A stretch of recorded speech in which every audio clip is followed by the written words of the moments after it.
In this video, Board Game Strategy Series Episode 2, I put together board game designers or publishers tips for some of your favorite board games. And stay tuned till the end, hopefully you'll find some tips that are useful for you to play your next favorite board games coming up.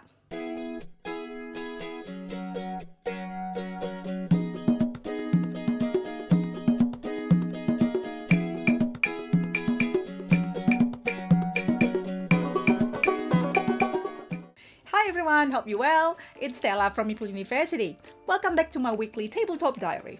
Hopefully you've watched Strategy Series Volume 1 last time, where I featured Jamie Stegmaier for Tapestry, Alan Emmerich for Nemo's War, and James Wilson for Everdell. If not, check the link here if you are interested, or link in the descriptions below this video.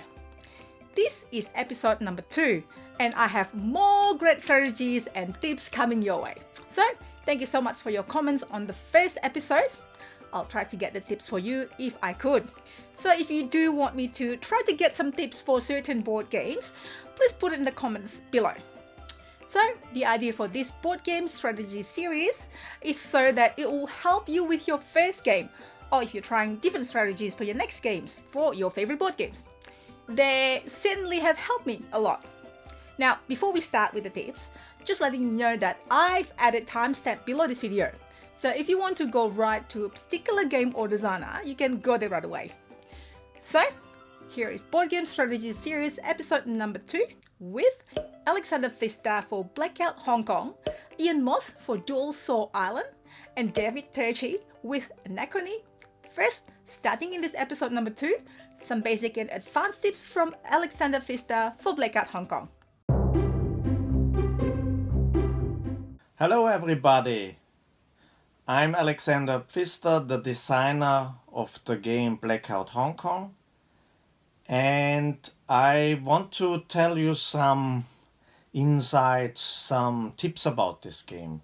So first of all, the good news is there's nothing which can knock you out of the game at the beginning. So if you make any error or play something not as good, that does not matter that much. Yeah. I want to speak a little bit about scouting. I really love scouting. It has a lot of theme and it gives you some strategic options. And what I like to do is scouting almost every round. Because then you lose a card every round. It is injured and it goes to the hospital. And if it is a weak card, it keeps your deck thin. Yeah, so you can play the better cards more often. If it is a good card, it is also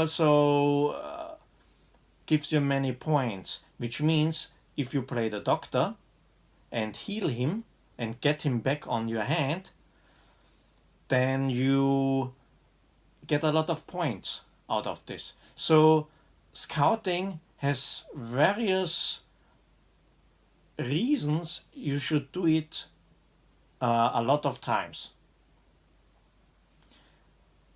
The next thing, which is quite important, is placing the cubes on the map so that each cube can score multiple times. What do I mean with this? I show you a part of the game board, and for example, this spot here has 3 districts adjacent. So if all of those score, this spot gives you a lot of points. And try to build in a way or position your cubes in a way that you score a lot of points out of, let's say, 9 or 10 cubes you place during the game. And you also score points when your opponent finishes a district. So watching out which district an opponent wants to finish this round, and placing a cube there gives you some extra points. For example, if this district is secured and you place a cube afterwards, actually you lose 2 points, or you did not make 2 or 3 or 4 points out of this cube. So yeah, try to look what your opponents do, try to build efficiently and secure adjacent districts so that you make the most points out of your cubes. So I wish you a lot of fun with my game, exploring my game, and I'm sure we'll see again sometime. Bye bye! Hi, my name is Ian Moss. I'm the designer of Duelosaur Island, and it seems that you've come to Meeple University to learn some secret tips and instructions on how to better win against your other dinosaur theme park CEO opponents. Well, I have a secret. There's one secret. It always works. Build dinosaurs. No, really, one of the things that I always like to do is you can get a couple of your patrons eaten, and they usually turn out fine. Like if you let's say first couple rounds you build a big dinosaur, a Tyrannosaurus Rex or a Mega Rex, they add a lot of excitement to your park, and that generates you victory points every round. So the earlier you build those bigger dinosaurs, the more points they're going to get you. So in those first couple rounds, I tend to allow a couple of my patrons to get eaten without actually going into full get sued lawsuit mode. Another thing that is great that a lot of people sometimes forget is that attraction sets are worth 4 points at the end of the game.